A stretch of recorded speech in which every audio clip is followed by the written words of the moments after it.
Tuh. Ini basah nggak? Enggak. Coba lihat. Sebenarnya nggak boleh ditaruh lagi. Saya takut koslet aja ini. Nih ya. Muka pertama itu dari arah atas. Dan bisnisnya. Jadi gini. Kopiannya. Nah, gitu. Dari arah atas ke bawah. Terus ratain sampai ngatus kuping. Ratain. Terus tambah lagi sunnahnya biar sempurna. Walaupun sebagian ulama mengatakan itu bukan sunnah, tapi ada ulama juga yang mengatakan sunnah. Apa? Bersihkan ujung mata yang dalam dan luar. Nah, ini yang banyak ditinggalin. Jadi ambil air ke bawah begini. Terus ini tangan dari luar ke dalam, keluar lagi. Selalu ada jelas? Saya praktekin lagi. Ambil air kemana dulu? Ke atas. Ini bukannya saya sering juga digambar-gambar bukannya pakai air. Itu makruh mengurangi kesempurnaan bubuk, apalagi dipanas begini. Makruh. Ambil air. Ciprit sih. Dari atas. rasain. Terus? Nah, tarik. Nih, jempol sama Runjuk. Tarik ke dalam. Keluar lagi. Keluar. Jelas? Itu untuk kesempurnaan membasuh wajah. Berdua ya? Berdua kan? Nah, sekarang yang ketiga dari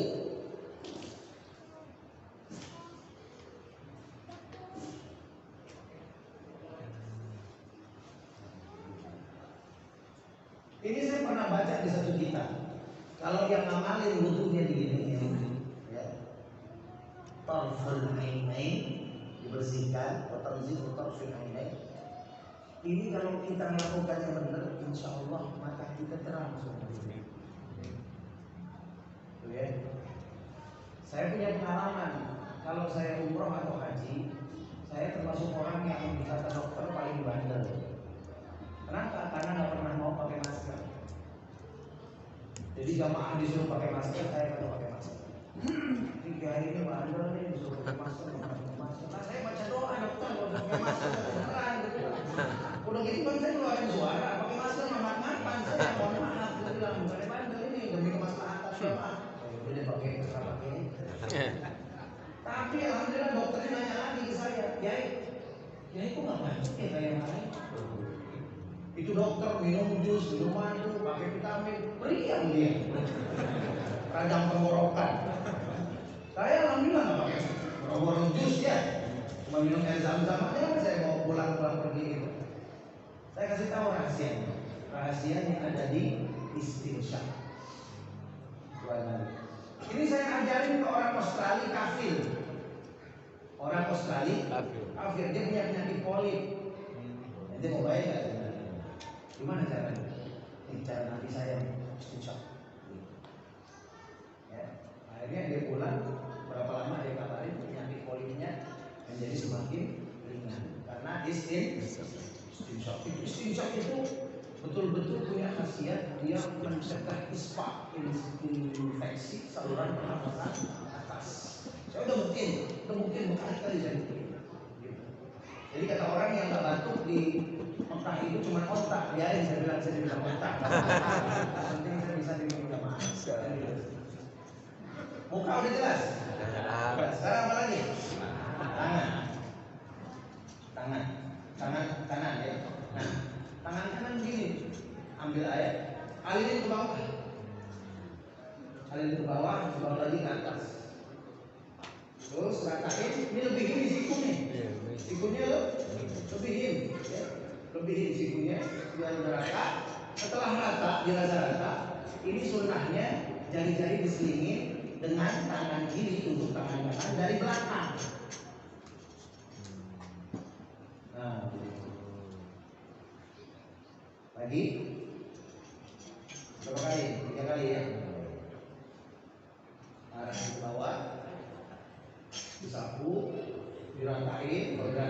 caranya ya. Tapi yang penting pas takhlilul asabi' nyala-nyalanya dari atas. Dari bawah ini boleh nggak? Ya boleh nggak. Tapi kalau mau afdal dari atas. Kenapa afdal? Karena ini demi Sayyidina Al-Habib Mustafa Rasulullah sallallahu alaihi wasallam. Afdalnya karena ikutin Nabi. Jelas? Satu lagi. Tangan kanan. Bawain airnya, diratain gitu ya. Diratain semuanya. Setelah rata baru di sela-sela dari atas. Dan kiri. Kiri sama ke bawah ini. Saya banyak lihat orang wudhu di keran. Ikut. Buka keran, yang kenapa? Ikut dulu. Ikut duluan. Gitu kan? Boleh nggak gitu? Boleh. Sah. Tapi kalau mau afdal, ini keran, tampuk, turunin ke bawah. Ya, ambil lagi turunin. Itu ciri khas wudhunya ulama-ulama ahlus sunnah wal jamaah. Baru satu. Terus bawahin, diratain, terus ngeratain. Dari atas. Dari atas. Dua. Bawahin, terus ratain biar rata semua, biar lebih dari siku, kemudian bersihkan dari atas. Sudah 3 ya? Kanan dan kiri. Ketiga nih. Terus apa lagi? Sekarang Nyapu kepala. ya. Nah, Nanya dulu Ustaz. ya. Nanya dulu boleh. Selesaiin dulu. Dulu kan tadi. Waktu itu dia bilang tadi. Jadi dalam wudhu itu gerakan cuma ada 2, ada ghuslu, Tadi ada mashu. Ada ghuslu, ada mashu. Kalau wudhu itu cuma 2, nggak ada 3. Ghuslu dan mashu. Kalau ghuslu itu artinya apa? Kalau ghuslu kan mencuci, membasuh. Nah kalau membasuh wajib airnya itu ngalir. Tangan, ghuslul yajain, ambil air, ngalir. Nah, gitu. Ya kan? Ghuslul yajain, gitu kan? Kemudian sekarang kepala. Kalau kepala bukan ghuslu. Dalam Qur'annya wamsahu biru'usikum dan usaplah. Kalau usap berarti tangannya cuma basah, nggak ada air yang mengalir. Itu telitinya bahasa Al-Quran yang ada di buku. Kalau wamsilu berarti harus ada air yang mengalir. Harus ada air. Kalau kita dibilangnya apa? Ngumpiak ya. Ngumpiak parah ini enggak. Wamsahu biru'usikum, basuh kepala kalian. Basuh. Kalau basuh nggak usah ada tangan, nggak usah ada air yang Bapak-bapak biasanya kalau basuh kepala kan kepala. Kalau Imam Syafi'i gimana? Kalau Imam Abu Hanifah seperempat. Imam Malik, Imam Ahmad bin Hanbal jami'ur ras semuanya. Kalau Imam Syafi'i nyolek aja. Gitu ya. Nah gitu. Ini jadi bahkan ulama bilang sebelah situ. Yang penting tepat. Imam Syafi'i begitu. Tapi kalau kita lihat di Fathul Mu'in umpamanya, itu ternyata bukannya maksimal, itu minimal bolehnya kata Imam Syafi'i ya nyolek dikit kepalanya. Tapi yang afdol dalam mazhab Imam Syafi'i sama dengan Imam Malik dan Imam Ahmad bin Hanbal, jami'ul ras. Nah saya akan sampaikan, saya akan praktekkan yang afdolnya bagaimana. Ya, kan ini masuk, berarti ada air mengusap, berarti ada air yang mengalir nggak? Nggak ada, cukup tangannya basah. Ini yang pertama. Nah, yang pertama ya, tangannya tidak basah itu. Udah basah? Ada yang mengalir airnya? Nggak ada, karena ini masuk, mengusap. Kalau ghuslu membasuh harus ada air yang mengalir. Ini basah aja. Nah, perhatikan, ini yang sering tinggal. Mungkin saya udah jarang lihat orang wudhu begini. Kalau saya ingat ada yang wudhu begitu, saya senang banget begini. Perhatikan caranya. Ini 2 jempol di pelipis. Kemudian jari-jari telunjuk ini digabung di depan. Nah, begini. Ya. Ini yang pengen wudhunya afdal. Terus basuh mulai dari depan. Basuh. Kemudian kalau laki-laki balikin ke depan. Kalau rambutnya tebal. Botak mah nggak usah. Balikin lagi ke depan. Kalau rambutnya apa? Karena kan basuhan pertama cuman kena atasnya, betul? Bagian dalam belum, makanya dibalikin. Ini ada riwayatnya. Wa yarudduhuma gitu. Nah, balikin ke depan. Lalu kemudian langsung ke telinga. Langsung ke telinga. Telunjuk untuk dalam, kemudian ibu jari bagian belakang. Gitu. Jelas? Jelas? Boleh disatukan, boleh dipisah. Kalau disatukan sekali cukup. Sekali cukup. Kalau dipisah ini 3, ini 3. Jelas ya? Nah, sekarang saya praktekin tetap 3. Ada yang beda nggak? Ada yang beda? Ada yang beda ya? Beda bisa. Ya. Ininya di mana? Pelipis. Kemudian ini diratain. Kemudian ibda'u bi muqaddamil ra'si, dari paling depan ke belakang. Kemudian ke depan lagi. Ini buat bapak-bapak aja. Kalau ibu-ibu istimewa. Walaupun rambutnya sampai mata kaki, nggak usah ditarik lagi ke depan. Itu istimewanya ibu-ibu. Kalau bapak-bapak tarik lagi ke depan. Okay? Sama siapa lagi tadi yang mau saya tarik ke depan? Botak. Botak. Botak nggak usah. Pakai gaya atau begini botak. Wah, nggak usah orang bahasa. Ya, biar afdol lah, nggak usah. Begini, terus langsung ke telinga. Nah, lagi. Ya, basahin. Setelah basah, sini ke belakang, ke depan lagi, kemudian langsung ke telinga. Jelas? Sudah.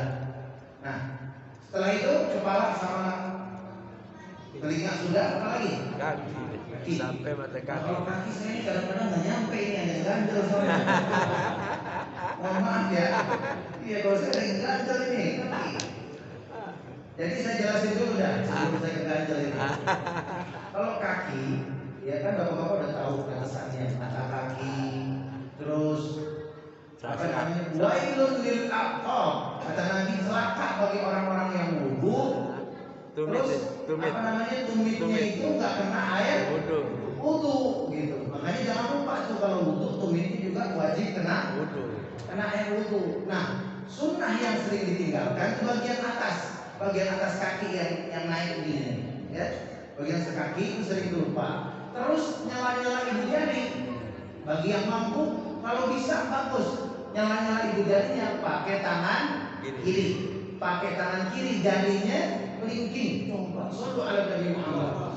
Sampai kayak gitu sahabat itu meriwayatkan sedetail itu, coba. Dilihatin sama sahabat itu bagaimana wudunya Nabi Muhammad sallallahu alaihi wasallam. Kalau kita kan cuek, ulama lagi wudu, lama amat kiai wudu.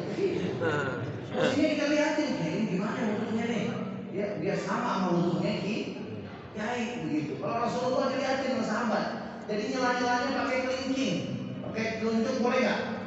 Boleh, tapi afdolnya pakai kelingking.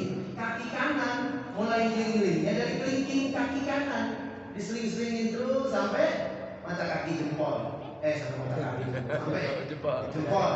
Terus kaki kiri di sela-selanya dari jempol sampai ke kelingking. Jelas begitu? Sekarang kita praktekin ya. Nah, yang nggak mampu kayak saya, ya, itu kalau ilmunya udah ada, pahalanya sama insya Allah. Itu enaknya ngaji. Kita punya ilmu, pengen praktekin nggak bisa, dapat pahala yang sama. Insya kan doain biar langsing saya. Agak langsing belum naik. Ya.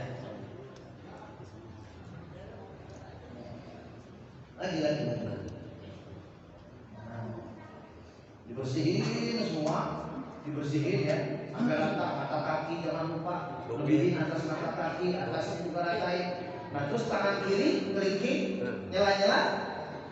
Dari kelingking. Kelingking. Tuh dari kelingking dulu. Sampai jumpa. Nah, lagi. Iya. Nah, gini ya, ratain aja ratain, terus dari sini. Gitu. Satu lagi. Lagi. Ini yang ngomongin tuh air habis. Iya.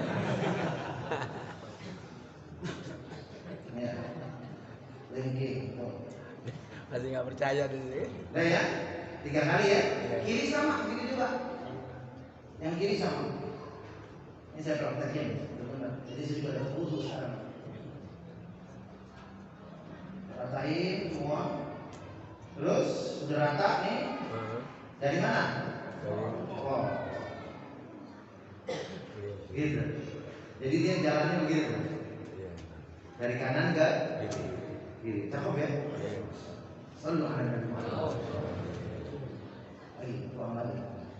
Iya. Gue banyak. Basuh. Udah rata semuanya, udah rata nih. Kita rasa rata, sering-seringin lagi. Terakhir. Sekali lagi. Ya, diratain ya. Diratain, udah rata semua, sering-seringin lagi.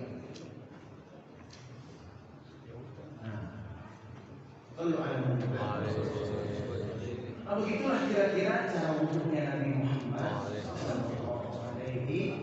SAW yang riwayat-riwayatnya terdapat di dalam kitab-kitab fikih mu'tabar dalam madhab Imam Syafi'i. Setelah itu jangan lupa berdoa, ya kan? Apa doanya? Sadar. Asyhadu an la ilaha illallah wa asyhadu anna Rasulullah. Terus Allahumma ja'alni minat tawwabin waj'alni minal mutatahhirin.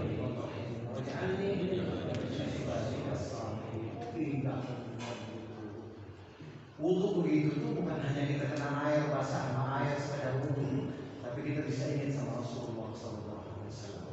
Ini saya wudhu pakai cara Nabi Muhammad SAW. Dan kita buktikan. Nah, Tadi kan cuma segini wudhunya. satu mut. Ya kan? Ini masih ada sisa. Ini banyak ya.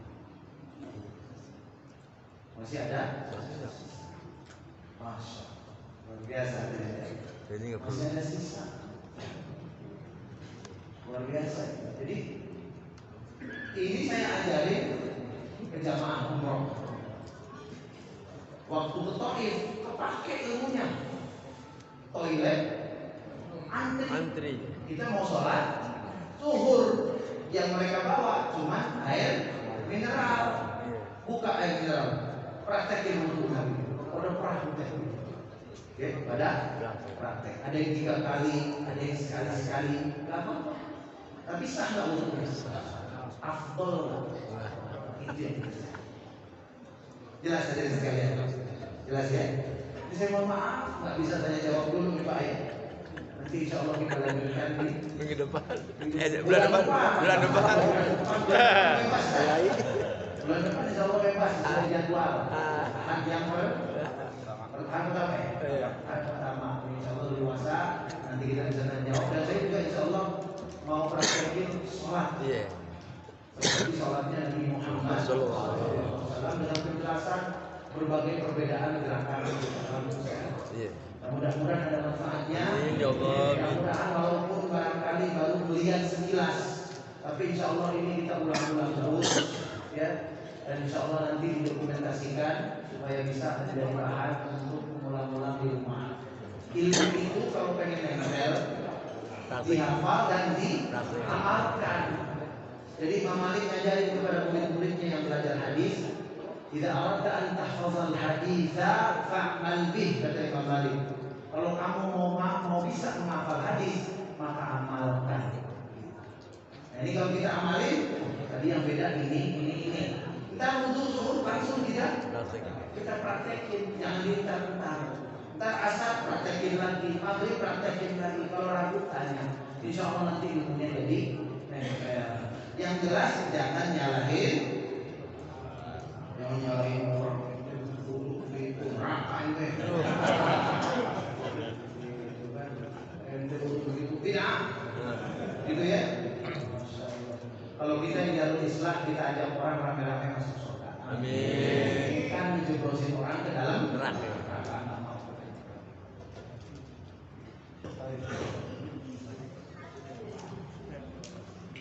Alhamdulillah. Bismillahirrahmanirrahim. Alhamdulillah rabbil alamin. Hamdan yuwafi ni'amahu wa yukafi mazida. Ya Rabbana lakal hamdu wa lakal syukru kama yanbaghi li jalali wajhika al-karim wa li'azimi sultanik.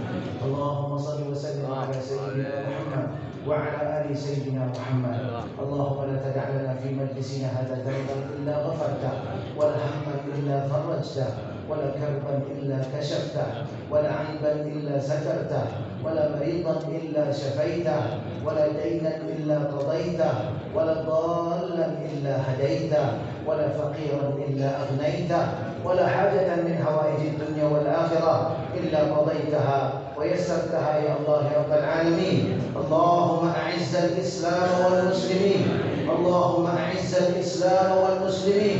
اللهم أعز الإسلام والمسلمين. اللهم انصر إخواننا المسلمين المجاهدين في فلسطين.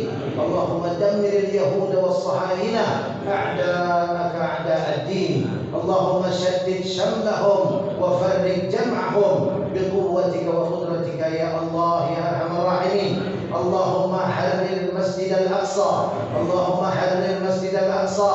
اللهم حرر المسجد الأقصى بقوتك وقدرتك يا الله يا رب العالمين. وصلى الله على سيدنا ومولانا محمد وعلى آله وصحبه وسلم والحمد لله رب العالمين. والله الموفق إلى أقوام الطريق. السلام عليكم ورحمة الله وبركاته.